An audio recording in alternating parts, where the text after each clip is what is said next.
श्री शिव महापुराण खंड 9 अध्याय 1।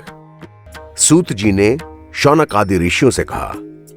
शिवरात्रि व्रत का वृतांत सुनने के बाद नारद जी ने ब्रह्मा जी से पूछा, हे पिता, भगवान सदाशिव के जितने भी व्रत हों आप सब मुझे बताएं। यह सुनकर ब्रह्मा जी ने कहा, शिव जी के असंख्य व्रत हैं। उन सब व्रतों में निम्नलिखित 12 व्रत बहुत आवश्यक और बहुत सुंदर हैं। इन्हें याज्ञवल्क्य के स्मृति में भी वर्णन किया गया है।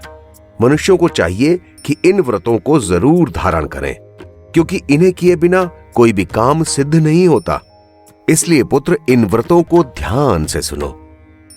ये व्रत इस तरह हैं: दोनों अष्टमी, दोनों एकादशी, दोनों त्रयोदशी, दोनों चतुर्दशी और महीने में जितने चंद्रवार पड़ते हों, ये सब मिलाकर एक महीने में 12 व्रत होते हैं।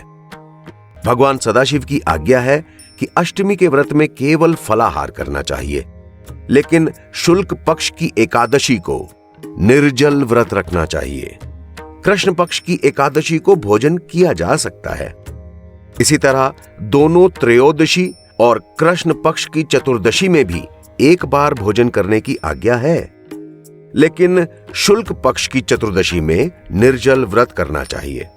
सोमवार के व्रत में भी एक समय भोजन कर लेना चाहिए। इन सभी व्रतों में शक्ति समेत भगवान सदाशिव का पूजन करना चाहिए।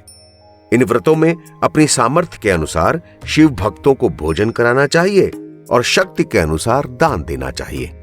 जो मनुष्य शिव जी के सभी व्रतों को करता है उसे परम पवित्र समझना चाहिए।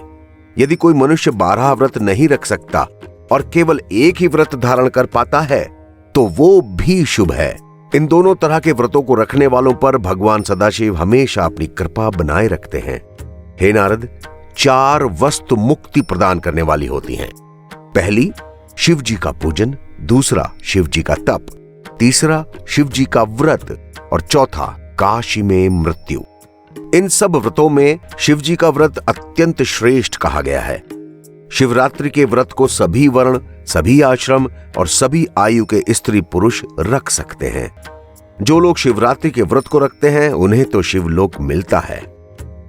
हे नारद, भगवान सदाशिव की महिमा के समान ही शिवरात्रि व्रत की महिमा भी अनंत है। कोई मनुष्य कैसा भी पापी क्यों ना हो, यदि वो शिवरात्रि का व्रत कर ले तो सारे पाप नष्ट हो जाते हैं। संसार में जितने भी धर्म, तप, योग हैं, उनमें कोई भी इस व्रत के समान नहीं है। शिवरात्रि का व्रत शिव जी को अपने प्राणों के समान प्यारा है। शिवरात्रि के व्रत से यज्ञदत्त नामक ब्राह्मण के पुत्र गुणनिधि ने, सुमति नामक स्त्री ने और व्याध आदि ने श्रेष्ठ गति पाई। शिवरात्रि के व्रत को सर्वोपरि मानना चाहिए। यद्यपि हर महीने की कृष्ण पक्ष की चतुर्दशी को यह व्रत होता है, लेकिन माघ मास में इस व्रत को विशेष रूप से आवश्यक माना जाता है। इसी तरह फाल्गुन मास की चतुर्दशी को भी यह व्रत बहुत आवश्यक होता है। अर्धरात्रि तक जो चतुर्दशी की तिथि रहे उसी को शिव व्रत के लिए उपयुक्त माना जाता है। यदि इस व्रत को धारण करके उसी दिन पारण करें तो इससे अधिक शुभ और कुछ नहीं हो सकता। यदि चंद्रमा अस्त हो जाए तो पारण नहीं होता। शिवरात्रि व्रत का पारण बहुत सोच विचार करने के बाद ही करना चाहिए। जिस रात्रि को व्रत किया जाए उसके चारों प्रहरों में भगवान सदाशिव की 4 बार पूजन हो, रात्रि के समय पारण नहीं हो और चंद्रमा के अस्त के संगम को भी छोड़ देना चाहिए।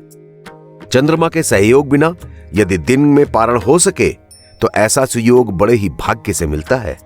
हे नारद, इस तरह शिवरात्रि का व्रत हर साल में एक बार मुख्य रूप से आता है।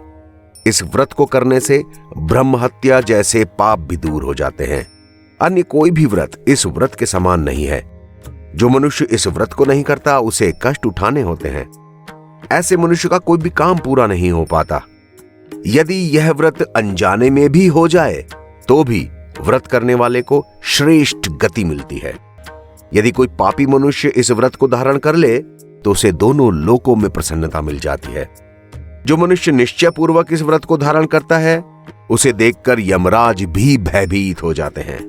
ऐसे मनुष्य पर शिवजी हमेशा प्रसन्न रहते हैं और उस पर कृपा करके लोक के सभी पदार्थ और परलोक में मुक्ति देते हैं।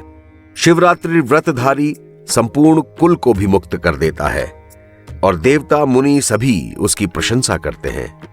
हे नारद, इस तरह मैंने तुमसे शिवरात्रि व्रत की महिमा के बारे में बताया।